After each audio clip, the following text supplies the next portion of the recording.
Good morning, everyone. I'm going to call the meeting to order. And before we start the meeting, Dawn, could you please do the roll call? Of course.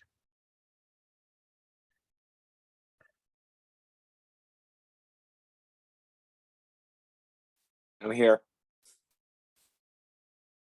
Sorry.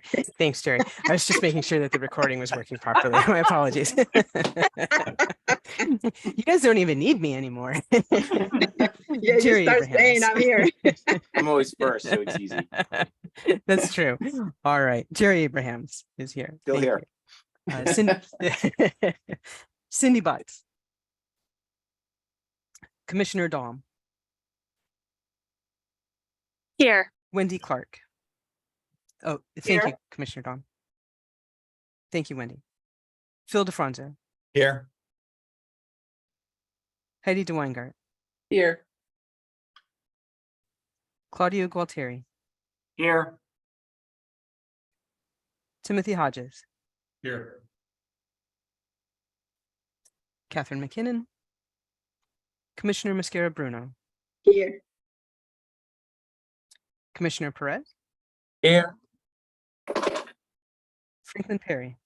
Here. Chelsea Ross. Here. Sarah Sanders. Here. Lisa Tepper Bates. Here. Greg Ugalde. Here. We have a quorum in attendance for the meeting. Thank you, Dawn. Could you also go ahead and do the public comments? Of course. This is the only opportunity on the agenda to provide for the public to provide comments. If you would like to provide a comment, please unmute yourself and state your name, or if you're in the room, please let us know. To ensure that everyone has the opportunity, comments will be limited to 3 minutes.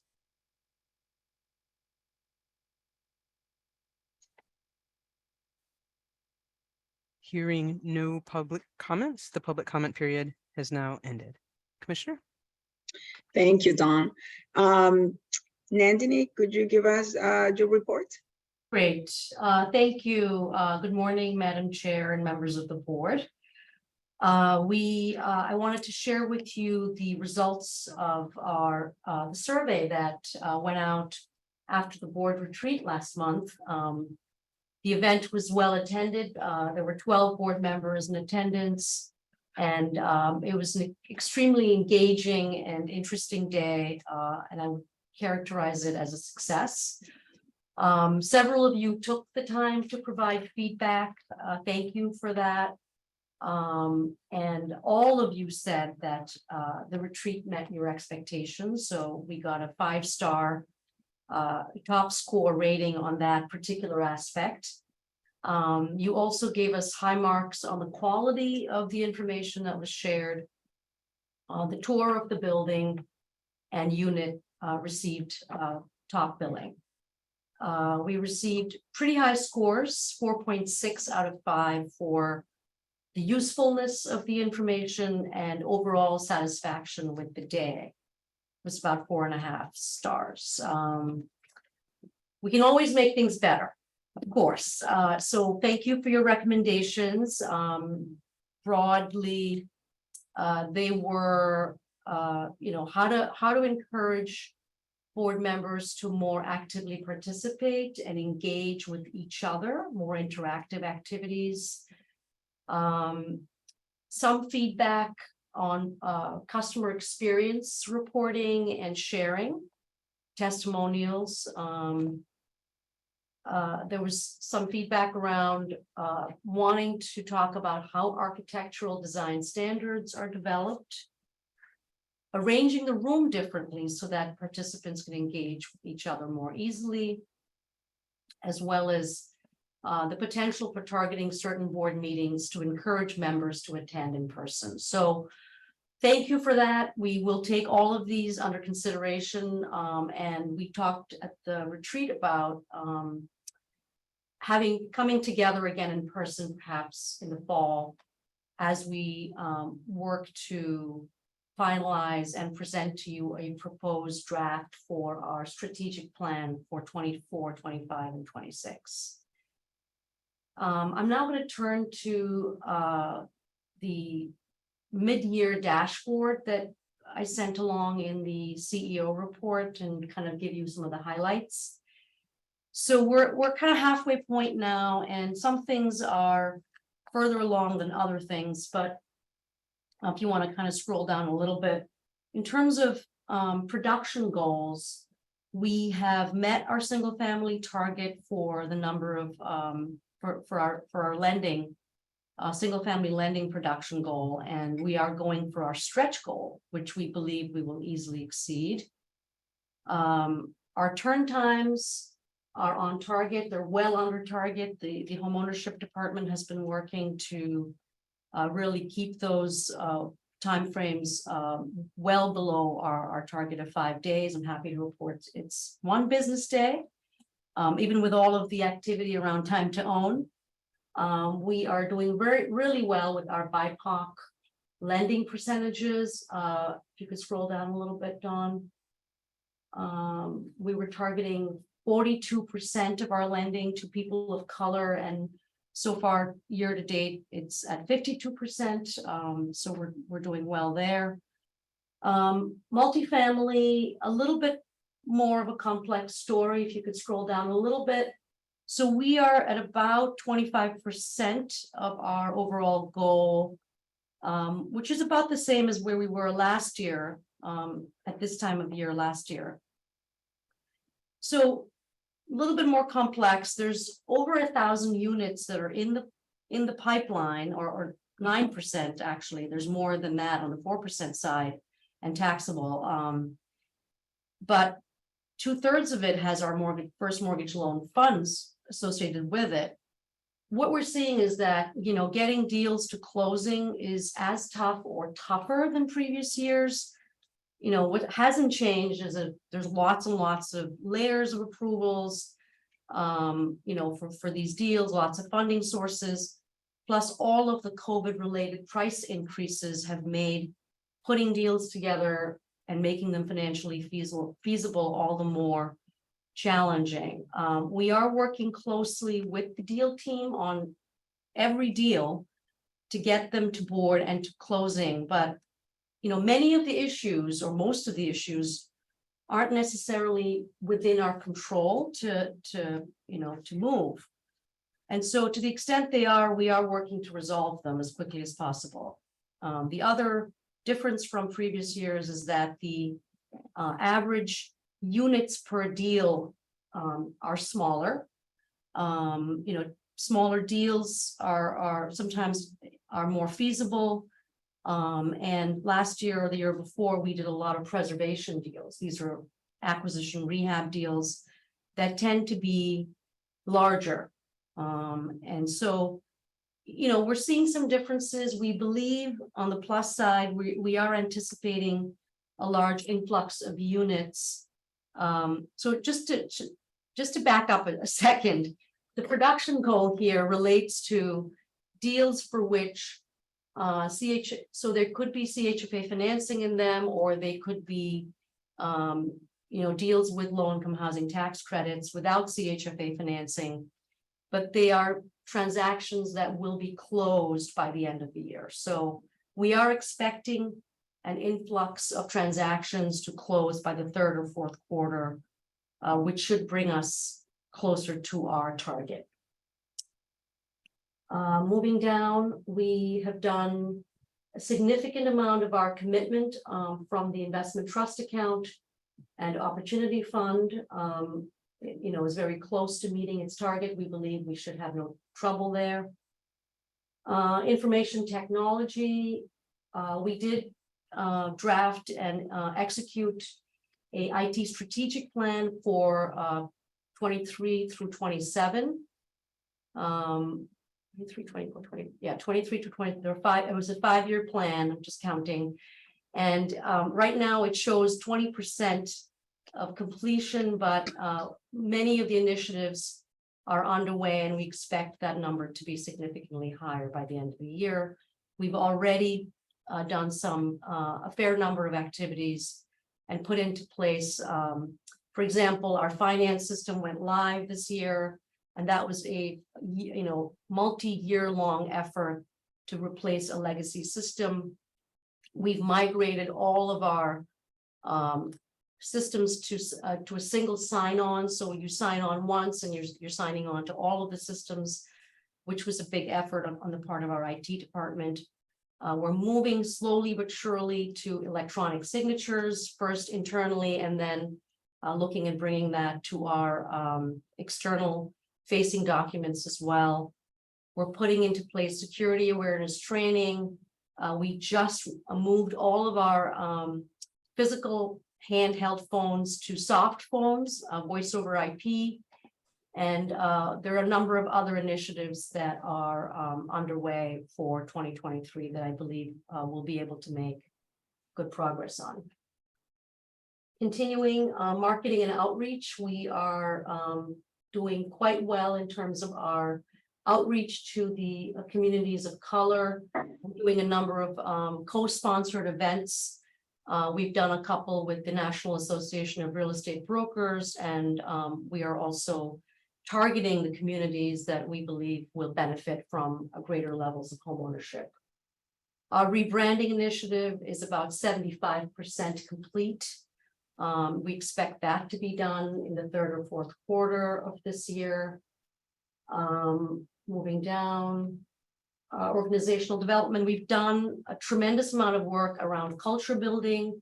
Our DEIB committee is very active. We have put into place an implementation plan, which is now being rolled out to the entire organization.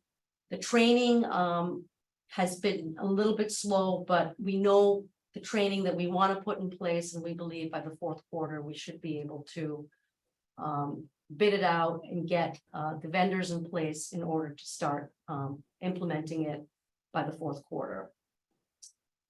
I believe, and then finally, the housing needs assessment. We did talk about that at the retreat. We are almost complete, putting the finishing touches on that, and that is going to drive the strategic planning process and initiatives for the next 3 years.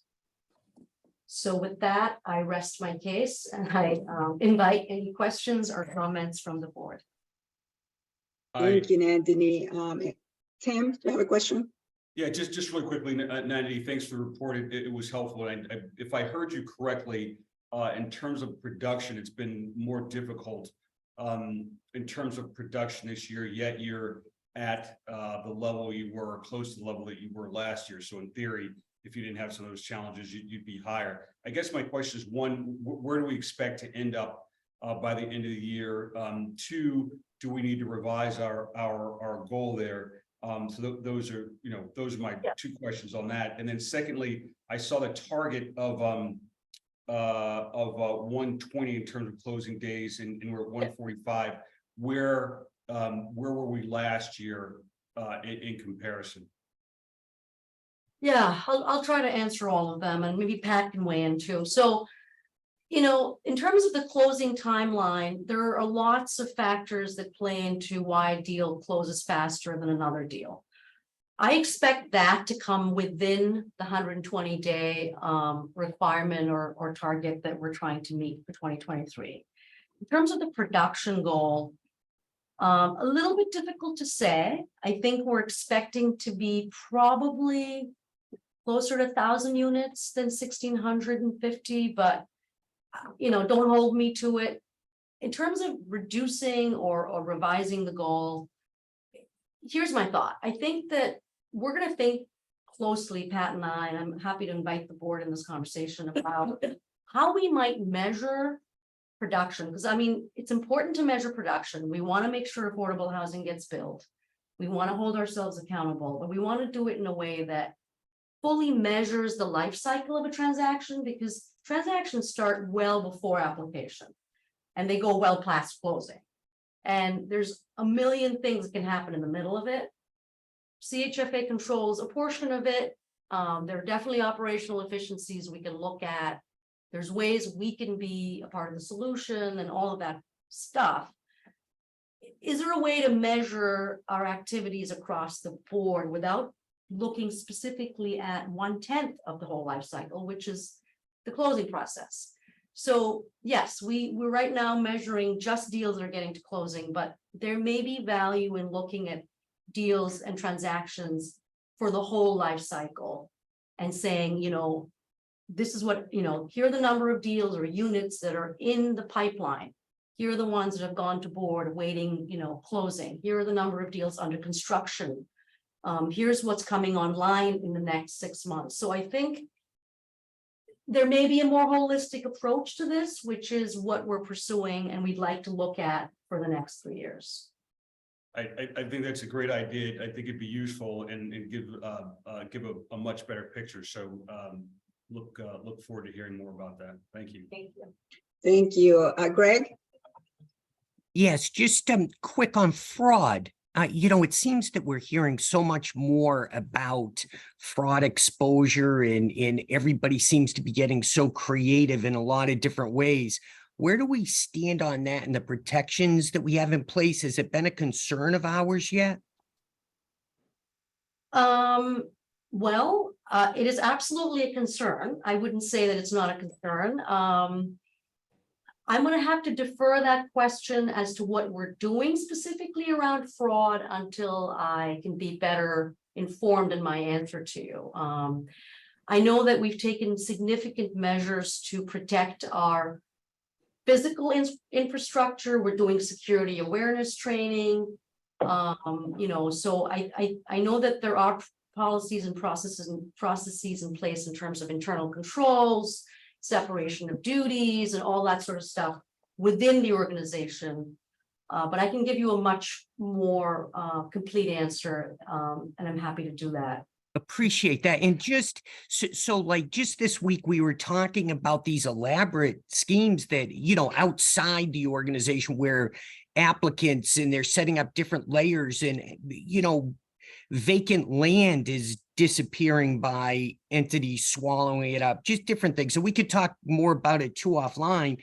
It's just that I never really realized until pretty recently how elaborate these efforts to for fraudulent conveyances and so on are taking place. It you know, and the title companies are really stepping up their awareness as well, just because it's unusual at this point. Thank you, Greg. Sorry, I'm just gonna, the other thing we've noticed and experienced ourselves is that we're seeing an uptick in the number of fraudulent unemployment claims. And this is something that's being reported across not only Connecticut, but there are other states that are impacted. The Department of Labor has come out with their statement that it's, you know, not a result of their systems, you know, being breached or anything like that. And so it is of concern to our organization as well as our employees, because a number of our employees have had fraudulent unemployment claims filed in their names. And so this is something we are concerned about. What we're hearing is that it's a result of data breaches at, you know, other organizations, perhaps at, you know, federal organizations and others that could have led to, you know, information being available on the dark web for purchase for bad actors. And that's creating this surge in fraudulent claims. So we are monitoring it, and we'll let you know if we learn anything more. Thank you both. Commissioner Paris? The first thing I'm going to touch on, I was not going to talk about it, but when Greg brought it out, the fraud, I mean, when we look at it, let's look at it not only from those very elaborate schemes, but, you know, there's notary, there's electronic notary, that's been causing a lot of issues. And it makes it much easier for bad apples to do what they're doing because they're not pressing in front of an attorney, or at least not in front of our attorney. And also there, we have, I know this is going to come as a shock to anybody, but we have found some mortgage companies that play along with some of that fraud, right? And put consumers into loans that are not the right loans or the right thing to do. And if you want to be interested in it, you have to just go on my website and look at all the different enforcement actions. But that's not really what I wanted to why I raised my hand in the first place. When I raised my hand is I like the idea of getting an idea of the whole life of the loan, but I also don't want to lose focus on what we control, right? So whatever we do, let's make sure we do it in such a way that we don't spend. You can spend as much time as you want on the stuff we can control, but I'm more interested in spending time and knowing what process of that life of that stream we can really control, right? And that we can influence versus that we have no control over or we cannot influence. So even though our portion may be 10% of the life, that's the part that we can control. And I don't want to lose focus of that. So I just want to make sure whenever we come back with whatever it is we come back with, that we keep that in mind. That yes, I want to know the whole picture. And I think that's a nice idea to know. But I want to keep people focused in that we really should, whatever we do, not lose focus on the part that we can control. Thank you, Commissioner. So I think Selah, perhaps, yes. just a go ahead. comment, just from the mortgage committee standpoint, and I appreciate what George has said, the deals have become much more complicated. It's not an excuse, but I think unfortunately, we're unable to control as much of the process as we used to, because there's so many layers of financing in each deal, where there used to be 1 or 2 or maybe 3. Now you can have 5, 6, 7 different financing sources. That puts a huge strain on timeframes and just the complexity overall. Not an excuse, but I think there's less that we can control these days because of that complexity. Thank you, Heidi. And that's a good point, and we should know that. But also, maybe we should take that into account when we award the money, right? Is it shovel ready or not, right? Do we have a team that knows how to deal with those complexities or not? Yeah, I think not that we think you're that right. they know, It's, So I mean, there are things we can look at, right? it's a process. And then maybe at the end of the day, it is what it is, right? As my mother used to love to say, it is what it is. There's nothing you can do about it, Now I come from a different school of thought. I believe we should look at what it is, and see and try to change it, Thank you. And we can take a look at the mortgage committee, Heidi. Maybe we can do the next meeting. We'll take a little time to go over the processes of the loans and have a little longer discussion about it. Any other comments? All right, thank you. Thank you, Nandini. And thank you to the staff. I think we mentioned that at the board retreat, but you guys did an excellent job. Yeah, we can always do better, but overall, I think that it was a great information, great discussions, and thank you all the people that were involved. Moving on, we have an action item on the mortgage committee, and Pat, you're going to present the resolution that needs to be approved. Yes, I am. Good morning, everybody. On Tuesday, Steve Norris presented to the mortgage committee a financing request for 80 South Road in Farmington. This was a project that was awarded 9% in 2023. The financing structure included a first mortgage from taxable bond proceeds. It's a 2-note structure. There's a construction component, which is $10.135 million at 5.75%, which would be interest only for 24 months.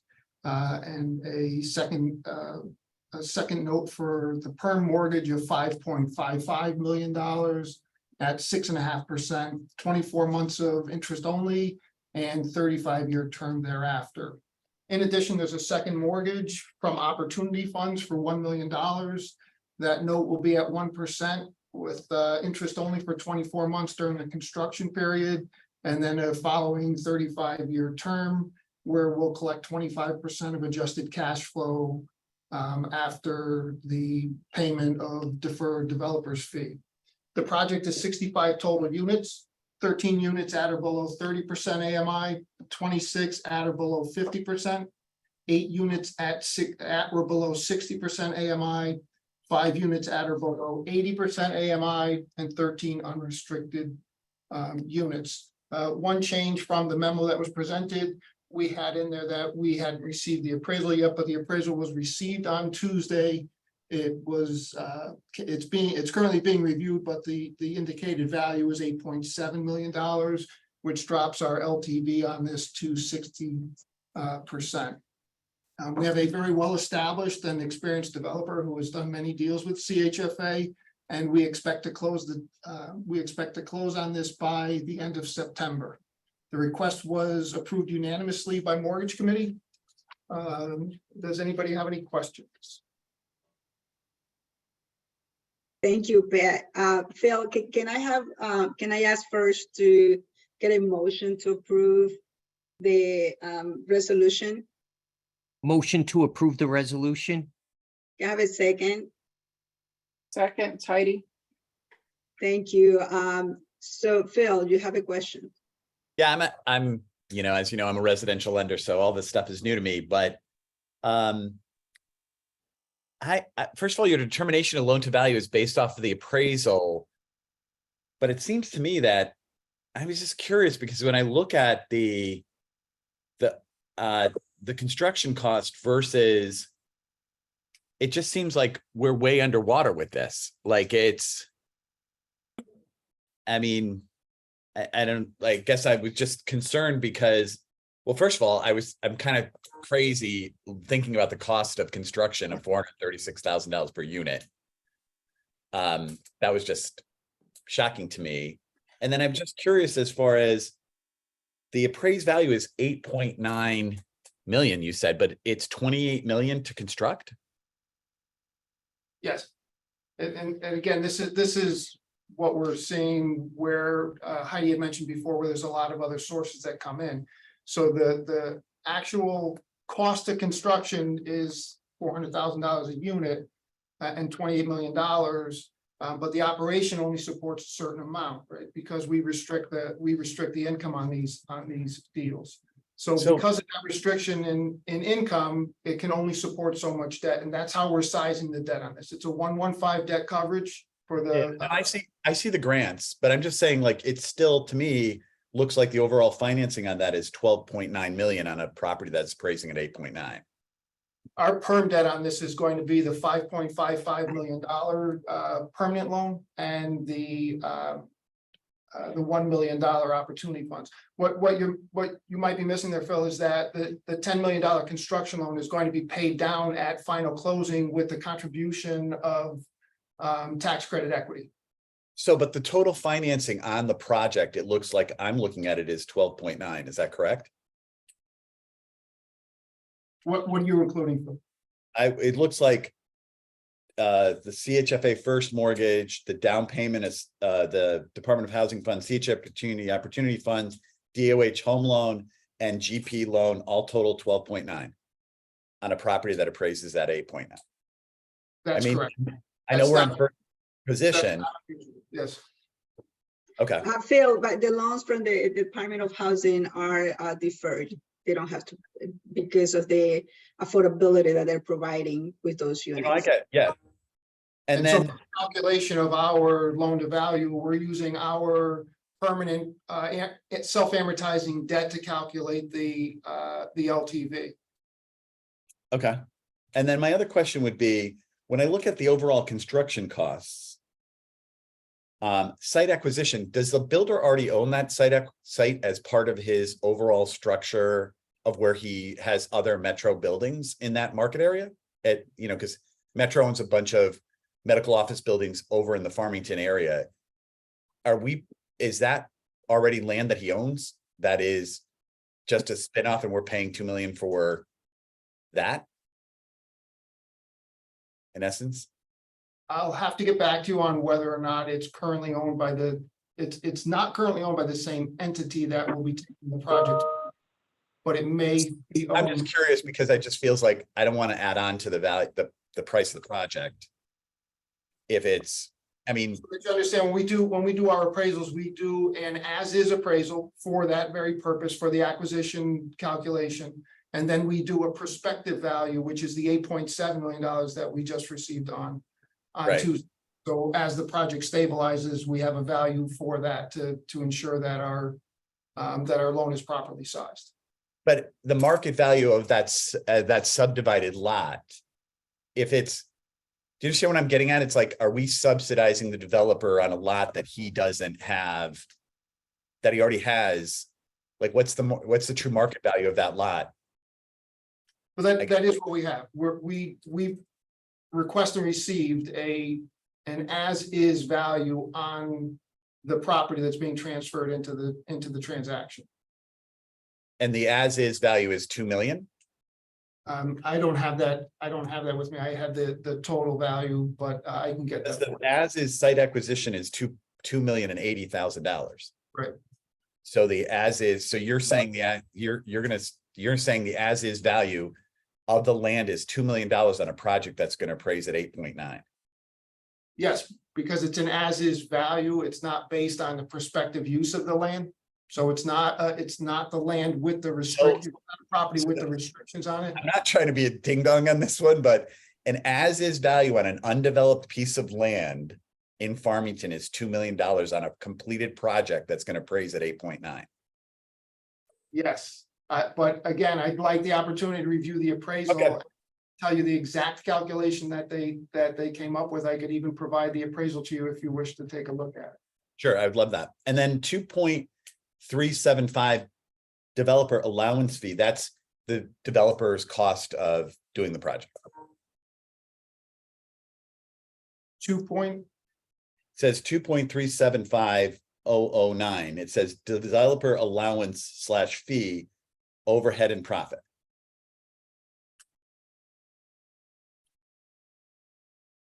John, would you scroll? No, the other way. Keep going. More. oh, I'm sorry, you're saying 2 point. Yes, that's correct. I thought you were giving me a percentage. Oh, There I'm we go. sorry. It's actually 8.3%. So yes, it's 2.375. That's the combined developer's fee, including both cap payment and deferred. Okay. And my last question is, how, I love the fact that you have experienced builders, and quite honestly, we do a lot of residential construction lending, and one of the things is having an experienced builder, as Greg would say to you, is that that's the most important part of the construction project. However, do we underwrite, is there any concern with the fact that there's so many units that we currently have under one developer, and do we look at the total overall financial strength of that developer when we're underwriting it? We do. We always look at capacity, and I believe we have limitations on how much a single individual an entity can have borrowed at CHFA, and I believe it was $200 million. And In where are they now with that? I'd have to give you the get back to you with the total. So are we ready to vote on this right now if we don't have those answers on those questions? It just. So while I can't give you exact numbers on where they stand in total aggregate, what I can assure you is that they're under the total amount limit that we have, and this developer is very capable. We understand their capacity, and they are fully capable of moving this project forward. In fact, our expectation is that they will not only meet their projected timeframes, but they'll exceed them, as they've done in the past. Okay. I mean, again, I can speak from the mortgage committee standpoint, at least my standpoint. This group is extremely experienced, and that's very important. The per unit cost has been going up over the last 3 years precipitously. And every time we see one of these projects, we comment on the costs because it's just gotten, like everything else in the world, much more expensive to produce a unit. I think you have a good point about the land value. That's always a little bit of a little complicated because as is and as completed are two different values. So I think that's a really good thing we should go back to. The other, concentration with a developer is math. So we just need to know what the math is. But of all those projects listed, all of them were produced on time, on budget, and are fully rented. So you can't get a better track record than that. I would suggest that we could vote on this project with, subject to the question about the appraised value on the land. Yeah, and thank you, Heidi, because they do have a time frame that we want to support. So if we stop the process right now, it's gonna take us 2 more months, and they're ready to start construction. So we don't want to do that. But as Heidi said, we can vote with the Heidi. What do you want to amend the? I wouldn't amend it. I would just for me, it's a postscript. Okay. Please, Pat, get back to us on what the loan to value of as is the land and as completed, or as completed.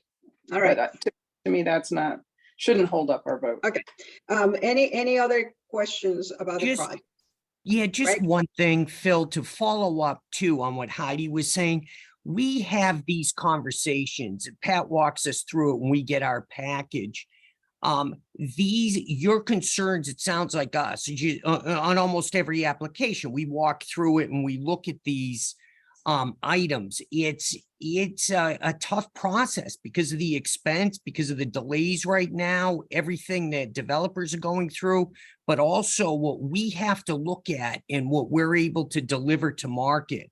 But I would say that it was encouraging actually to hear those questions and to know that those are the types of things that we discuss on a regular basis and that we need to know.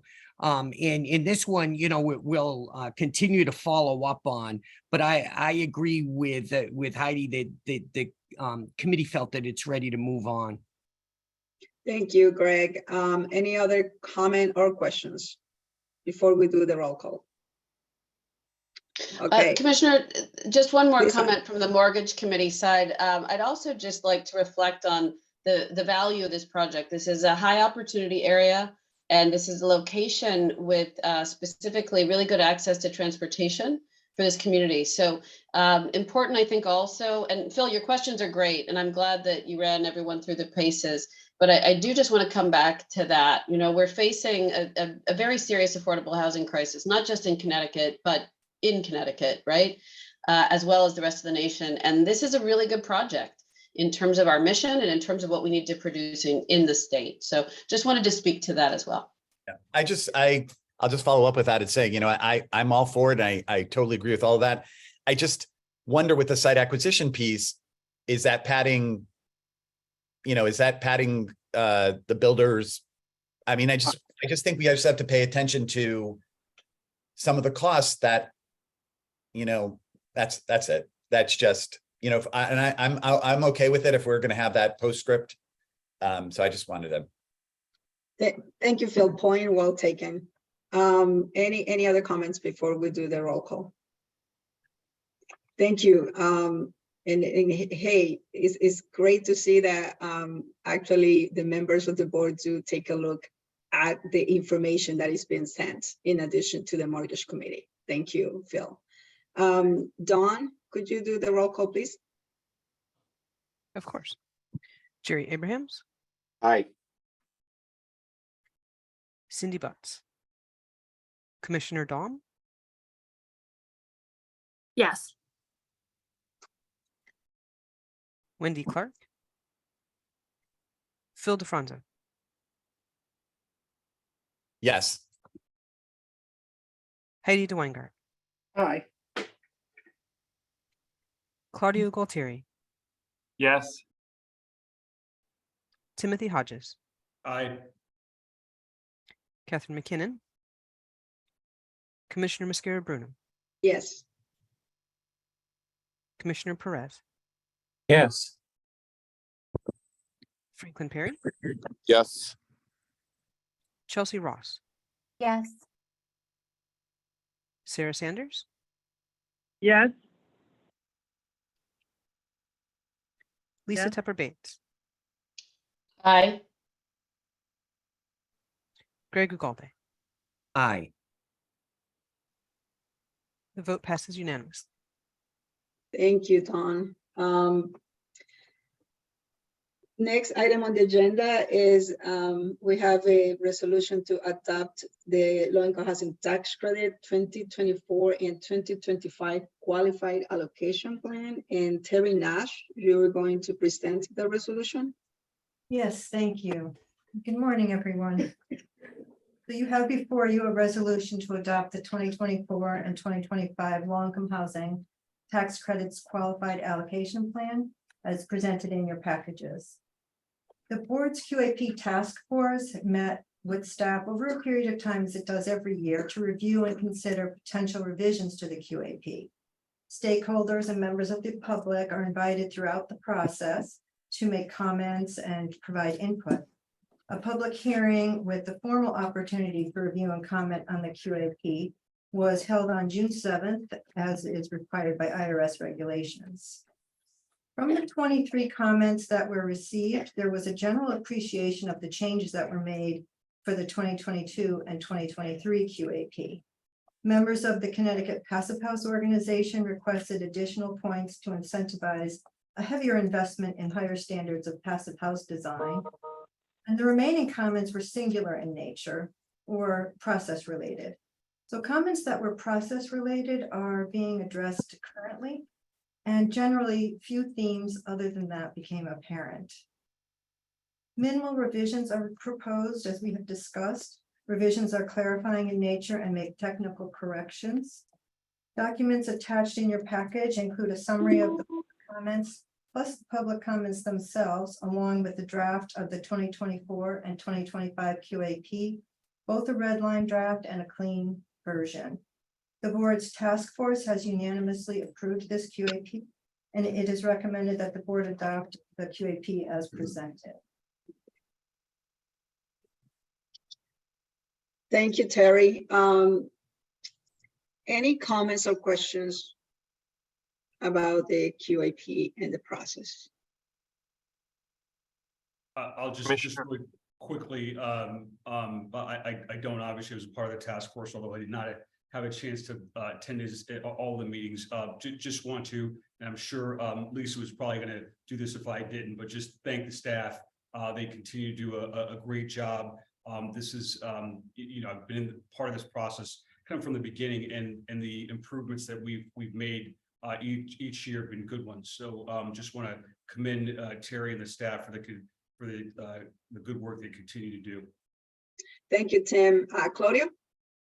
Yes, Commissioner, I just wanted to ask about whether last time we had adopted a QAP plan, my understanding was, and it was before I had joined the board, but there was some pretty significant changes, especially around the opportunity score. And I know we had a listening session afterwards. At that time, there was some concern from key stakeholders in Eastern Connecticut as to whether the changes would negatively impact potential development in that part of the state. We had an offline conversation afterwards, and you had sort of explained to me that this is just one of a pocket of different investment tools, and that you were pretty confident at that time that there would not be a disparity, especially for Eastern Connecticut. Can you just, for benefit of us reapproving this next plan, explain how that works and that we're not seeing that inequity materialize?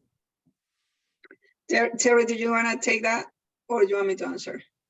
Well, you can, sure. So, a couple of things. First of all, we did meet with the legislators from that area. We have a couple of meetings, and we explained how the point system works. And basically, that category of the new opportunity is part of many points, including transportation close to any public transportation, close to economic development. So it's, I think, Terry, you help me to remember, because I don't remember. I don't do these deals anymore, but it's about 10 or 12 points altogether, Terry? Yes, yes. I don't think that, and when you look at the entirety of the QAP, the biggest points is for rental affordability. It's like almost a third. And then each category after has a different level of points. And opportunity points has the smallest percentage of the entire QAP for points. So Claudia, to give you an example, when I was a developer, I usually got my points with the affordability because those are the biggest points that you have. And also providing some supportive services in those units. So those categories, so the high opportunity is a very small part of the whole total of points that one can get on a project. Thank you, Commissioner. And I do appreciate the fact that there were a significant number of comments that overall expressed general support for the 22-23 plan. So appreciate your explanation. Thank you. And I have to say, I mean, the staff did a lot of conversations and roundtables with developers, with people in the community, with for-profit, nonprofits. So it was very extensive and the comments were pretty good. I mean, people are overall happy with the qualified allocation plan. Some of the changes that are going to be made are because some clarification that they gave us feedback. Terry, do you want to add anything to that? No, I think that it was a great input sessions that we had all spring long. So many people were engaged. We had individualized sessions with different groups, nonprofits, for-profits, the environmental community, general contractors, and architects and environmental folks. And it was really very well received. So a lot of informal conversations taking place, some formal roundtables, and then this last push for the formal IRS required. We really did get a lot of feedback, and there was nothing that was really negative because so many folks really weighed in on the prior iteration and appreciated it. Any other comments or questions? All right, Dawn, could you do the roll call? I'm sorry, Who was Commissioner. that? Chelsea, my hand is up. Sorry, Commissioner. Maybe this is a question for you or for Terry. If you can speak to briefly the request for accommodation for Indigenous folks and tribal nations. I imagine that over time you get lots of special population requests, but that's a new, it sounds like it was a new request for CHFA. And I'm just curious about the discussion and handling of those sort of points for special populations or special situations. Terry, could you answer that? Yes, thank you, Chelsea. That was a new voice to us. We hadn't heard from them in the past, and it's an organization that's looking to enter Connecticut and to support the Indigenous peoples and tribes in Eastern Connecticut and throughout the state. So it was encouraging to see that someone else is coming in to try to move some development forward. We haven't had any special population targeted in the QAP other than many, many years ago with supportive housing, but for the QAP serving a small amount of money that has to be spread statewide, we're very careful not to target a geography or a population, but to try to make it equitable across the board so that everyone has access. This would be a good group to reach out to aside and see how we can work with them going forward. Thank you, Terry. Thank you. Last call before we do the roll call. All right, Dawn? Commissioner, my apologies, I may have missed this. I think we might need a motion. Oh, that's true. Can I have a motion to approve the resolution presented by Terry? Moved. I move, Jerry. And Tim, second? Or, okay. Go ahead, Dawn. Thank you. Jerry Abrahams, Aye.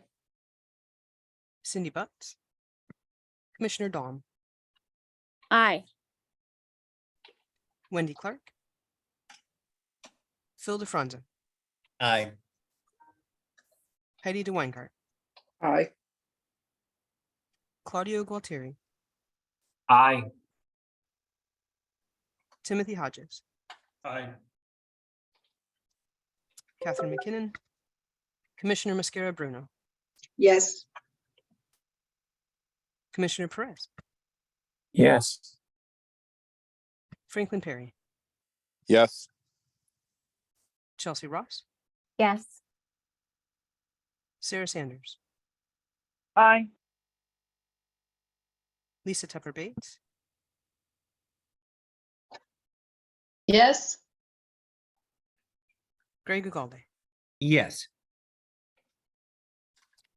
Vote passes unanimously. Thank you, Don. Can I have a motion to approve the consent agenda? Please, So moved.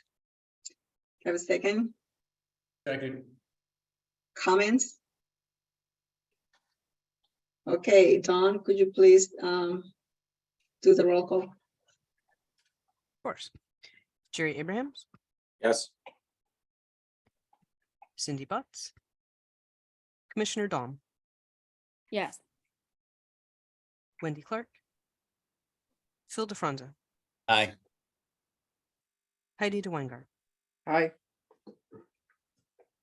Claudio Gualtieri, I will have to abstain. I wasn't part of the retreat, so I can't approve the minutes for the retreat. I apologize.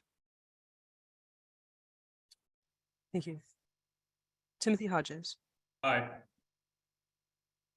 Catherine McKinnon, Commissioner Mascara Bruno, Yes.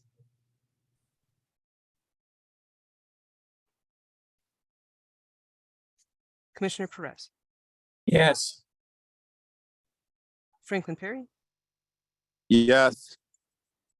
Chelsea Ross, Abstain. I was not able to be present. Sarah Sanders, Yes. Lisa Tupper Bates, Yes. Greg Ugalde, Yes. and my apologies, Timothy Hodges, I think I skipped over your name. Really? No, I don't think you did, No, but I'm yeah. voting yes. Oh, I didn't. Okay. I just jumped the line on my recording. My apologies. Okay. In that case, then the vote passes with 2 abstentions. Thank you, Don. So the last item that we have is a presentation from Hazin. As you all know, we have a budget that was a draft budget that was presented before.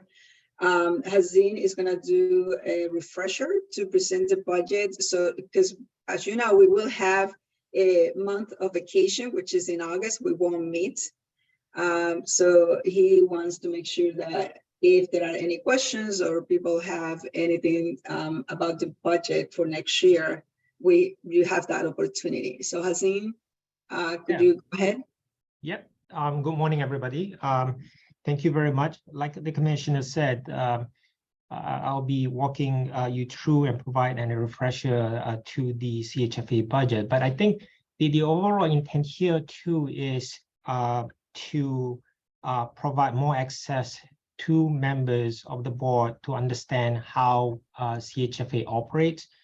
So when we were coming out with a plan to provide board education, of course, the first one is CHFA's budget because it's a very important component. But the fact that we did receive many questions from members today regarding the resolutions, this just gives us more opportunity to plan in the future and provide you with those education. So feel free to reach out to us and let us know if we can provide and help you more understand how we do things. So having said that, we'll just jump right into the CHFA budget. So when it comes to the CHFA budget, like from an overall perspective, we use a zero-based approach. So one thing I forgot to mention, if you don't have or you are new to CHFA board, we will forward to you a copy of the budget that was presented at last November, because it is a good outline to help you understand in terms of how we go about deciphering and coming out with the assumptions. So the first item is a zero-based approach. If you're not familiar with this concept, what it means is just trying to say that every year is a new year. So there is no concept of carryover from the prior year. If you did well last year, we are not going to account for any residual from the prior year. or if you did bad last year, then you will not start the year with a negative. Then the second item is it covers ongoing operations and capital investment. So ongoing operation is what it says in terms of how CHFA operates. We need to pay for our salaries and benefits. We have to pay for our general and administrative expenses. And from time to time, we do need to make capital investment for us to be prepared for the future. You heard earlier during Nandini's report, she talks about the IT strategic plan. So any investment that we make under IT will fall under the capital investment. Then the third item in terms of like a big overall to just understand that how we fund our budget, which is from gross margin. And this is key because I'm going to go back to this statement. Revenues from loans, revenues from mortgage-backed securities, other investment and fees, less expenses from bonds, expenses from interest rate swaps, and third-party services. So third-party services would be whenever that we use, for example, a servicer for our homeownership program. For 2023, the board approved last year in November, the budget was established or adopted at 45 million or close to 64 basis points of 6 billion of program assets that we manage currently. And salaries and benefits are about 2/3 of the overall budget, or about 30 million. Okay, next page. So instead of me going through the budget, I thought that since this is a refresher, and I know that you guys will fall asleep if I just keep on going line by line, and some of you may be more, have more understanding and knowledge about the budget than the others. I thought that I'm going to do this presentation a bit different, where we're going to approach it by identifying certain things and then letting you know and whether or not you are aware of it. So that's the theme of this presentation, which is did you know? So this is the opposite of Jeopardy. Instead of you guessing the answers, I'm giving you the answers straight away so that you don't have to, figure it out. Okay, the first one. Next page, please. Okay, so we'll start with something very, very easy. Okay, just want to let the members know that usage and progress are reported monthly. So when we produce and we adopt a budget, we do present, and it's part of the consent agenda that you approved just now, where we do report on a monthly basis to inform members about what the adopted number was for each item within the budget, where we are from an actual standpoint, the variance between the actual and the budget, and we also provide a variance or comparison to what we expended the previous year. So the idea would be to keep track of our expenditure, and then also to help us spot any anomalies that might be happening, and then of course trying to explain what's going on. Next page, please. Did you know that the budget is funded monthly? So the point here is the board approved CHFA a budget of 45 million. That does not mean we have 45 million cash lying around and then all of a sudden it's in a budget account. So what happens is it gets funded on a monthly basis. So 45 is about 3.75 million that we would withdraw from the gross margin and put it into the account. So that's the reason why, like I was emphasizing on that statement between revenues and expenses, that as we move throughout the year, we are dedicating 1/12 of the budget amount into the budget account to pay for our expenses. And then this particular expenditure or function to fund the budget has priorities over other accounts. Next page, please. We have a December 1 deadline if you're not aware of it, and there is a story behind it. So when it comes to CHFA budget, it's part of the general resolution or the master bond program that we run. So the bond program has a bond interest payment date on May 15 and November 15. So the idea would be at the end of May 15, we would know whether or not we did well, and if we did well, how much we did well, such as what's available in the surplus account for us to then set aside and spend for the following year. So throughout that whole process is when we would identify and establish the budget in terms of how much available and how much spending power do we have for the following year.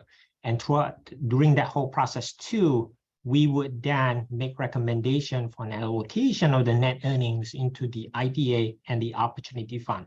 And as you know, that ITA and Opportunity Fund is being used to put money or funds from our net earnings back into the community by making new loans or trying to buy down interest rate for multifamily program.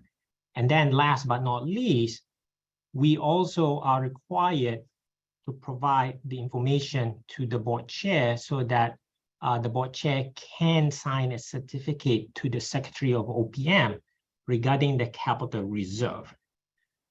Next page, please. So why that last statement is important? It is because our same bond program, whenever that you issue a bond program, and if it's rated, the rating agency tend to require the issuer of the bond to set aside a reserve to deal with any shortfall of any bond payments at a future date. So when it comes to CHFA's bond program, we do have what's called a minimum and a maximum. So what it means is, number one, we have to make sure that when we close out the year of November 15, we need to make sure that there's enough money in the reserve fund to cover the debt service of the following year. So that's rule number one. The second one is, if you have a 30-year bond, they want to make sure that you have reserve that can satisfy the highest debt service payment in any given year within that 30-year bond.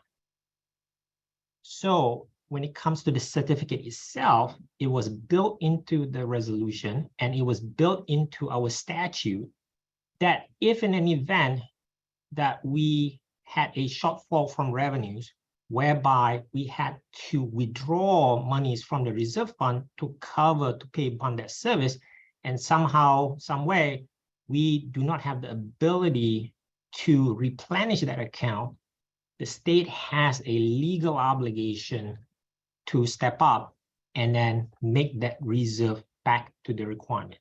So that's what's driving the December 1, is to ensure that as we try to close the books for the year, we make sure that everything is fully funded, bills are all paid, and then we then can move to the succeeding year. Next page, please. Loan spread pays for everything. So this is something that it's pretty straightforward, but just trying to emphasize and make it more in-depth. So we make loans as a finance authority, and then through that loans, the spread, the gross margin, the first thing it needs to cover is the operating budget, because if we don't have a budget to pay operations, then how do you run the program? The second thing is covering principal loss. From time to time, you will hear that we have to write off certain loans. So if we went about to access the loan through a sale of a bond, we still have to make the bondholders whole. So in an event that the loan cannot pay back the principal, you have to figure out a way to deal with the principal loss. The third one is principal mismatch. So this is something that is there, but we generally don't talk about it. Actually, Phil asked the question during finance committee when he was asking about the PAC bonds, and then the fact that we are selling premium bonds. And Susan from Citi was explaining that those bonds were sold based on an average life. So the idea here is you're trying to make sure that when you sell the bonds and then when you make the loans, you have no idea whether or not the loans will behave based on what you told the bondholders. So from time to time, you have to manage any mismatch among the principal. So when it comes to the principal loss, that's part of the reason why a number of years ago, we started doing more or utilizing more mortgage-backed securities. And remember, if you look at the report, Allison mentioned it this morning when she was going through the investment, there is the growth of mortgage-backed securities.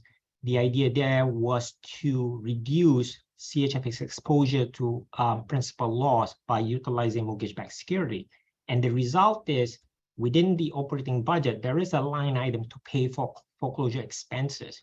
So everything ties together. And when it comes to principal mismatch, we rely a lot on our cash flow to make sure that we have sufficient liquidity to manage any mismatches within any given year. And then last but not least, if we make and when we make spread, once we are able to cover the first three items, that flows into the ITA and Opportunity Fund. Next item, next page, sorry. So when we talk about loan spread, the stated rate is the all-in rate. We don't go about having or requiring a separate charge, separate fee within loan documents to pay for servicing or guarantee.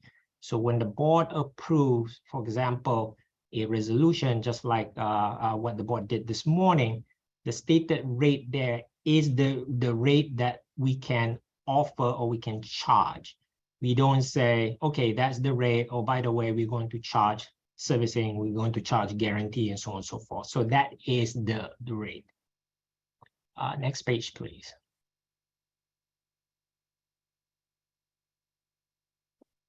Existing assets create a bridge to fund new assets.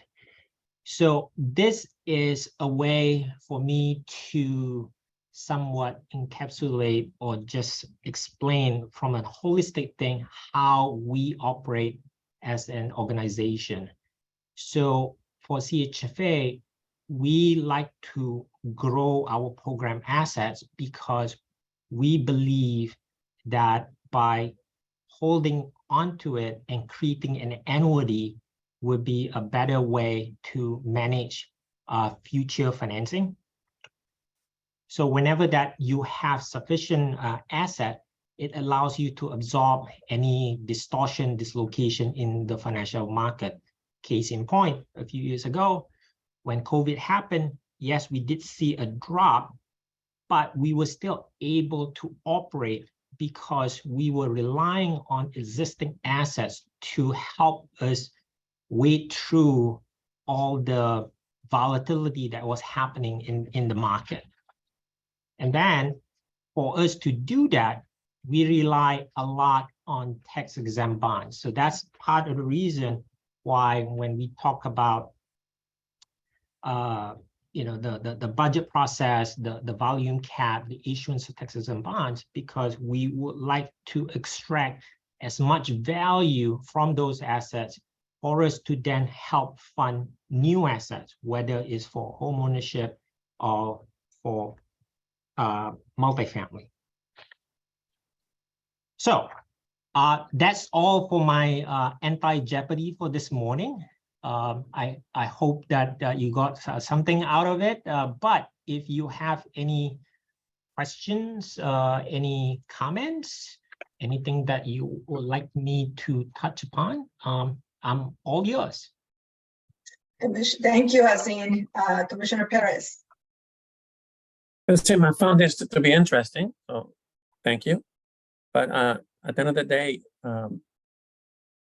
what's our salary, which is probably our biggest expense line item, and what is our projected increases for salary? And are there any other large line item that you may want to mention, as everybody be aware of? whether it's equipment or some other initiative like the IT initiative that has finished?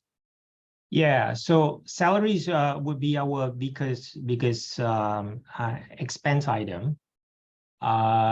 So for the 45 million, it's about 15 million. The next item within the salaries would be the benefits, which is fringe. So we are part of the state plan, and for the budget, we did according to the numbers provided by the state. The fringe rate was in the low 90s.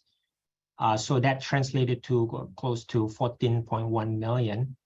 Now, recently or earlier this month, the Comptroller's Office did release the new fringe rate for the new fiscal year. And then they did inform all of us that the fringe rate is lower than the prior year. So that reduction on fringe rate will result in a net benefit, or I guess I would say a lower cost by about close to 1.2 million. So those are the big ones. In terms of the general and admin, we are still working, trying to identify a few investments that we think would be necessary for CHFA. The primary one will be in technology. Part of our strategy has been to not try to do everything at once, because the reality is for any investment that we undertake, we still need the staff to work and to help with the implementation. So in addition to trying to stretch the expenditure over a period of time, we are also trying to be very strategic in terms of how we prioritize the resources that we have and which one we want to target first. But a long-winded way of saying is, whatever that we do, if it's a big expenditure, our preference is to let members know way in advance, so that you don't just get shocked that all of a sudden, like, we're asking something that is a big ticket item. About potential salary increases. I'm not talking about you have to give me specific. I do not have that information yet.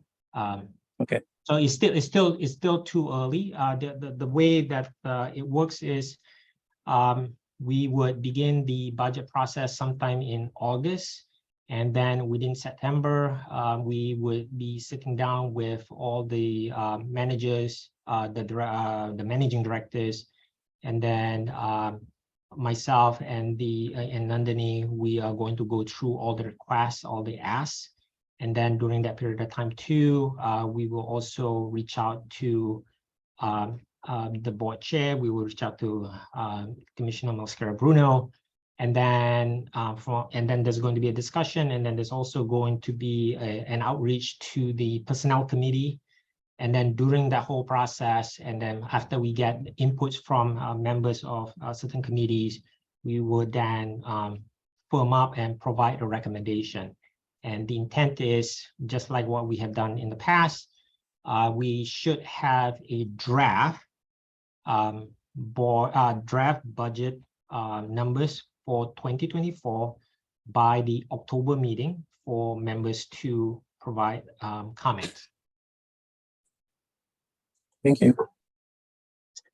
Any other comments or questions for Hazim? Just an observation and a little bit of a question, but probably something for longer term discussion. Hazim, it's wonderful to have you. Your expertise is such an asset to CHFA, and our balance sheet is so strong, which is terrific. What I think is worthy of consideration is, how do we leverage the asset base of this great organization better so that we can be building more affordable housing more quickly in our state? And I know that that is an obvious question on one hand, but I think it's really important to think about what we're not right now leveraging that we could leverage. The affordable housing crisis, as I think the housing needs assessment reflects, is not getting better. And that's going to, I think, be very visible to all of us in the next few years. So I just want to put that question out there. We have a very strong balance sheet. There's got to be some creative ways that we can leverage that to greater effect going forward. Lisa, thank you very much. So that's a very good question. We actually had a discussion, and I hope I'm not throwing Greg under the bus, but we did have a discussion with Greg, trying to solicit his expertise in terms of what he's seeing and what's available and what we can do more.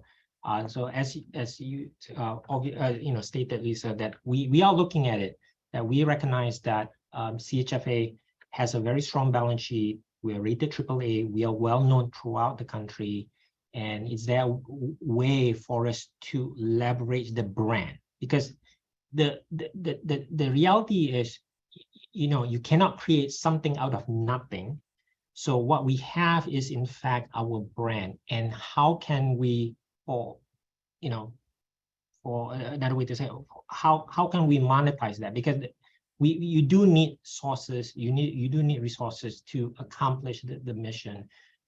So we are working, and then we are reaching out to other entities, our partners, and there's a lot of bright people out there. They may stumble upon something, or we may tap into a new market that we are not aware of. So that's what things that we've been working on.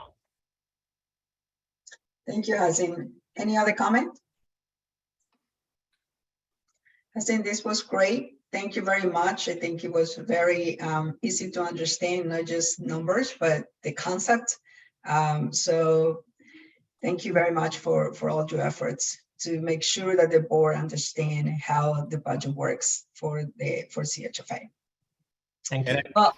And I just want to say, I'm glad that we didn't really actually have to have a buzzer and answer the questions. The prize is you get a free pass to 999 West. So can I have, as you know, we are going to give you a month off, so we're not going to meet in August. We will. That's the price. That's the price. That's the price, yes, for being good kids. We'll come back in September and have a great rest of the summer. I just to adjourn the meeting, if I can have a motion and a second. I'll move it. I move to adjourn. Motion to adjourn. Can I have a second? Second, Claudio. Claudia, thank you. All those in favor, raise your hand. Aye. Aye. Thank you. Thank you very much. Thank you. Have a great summer.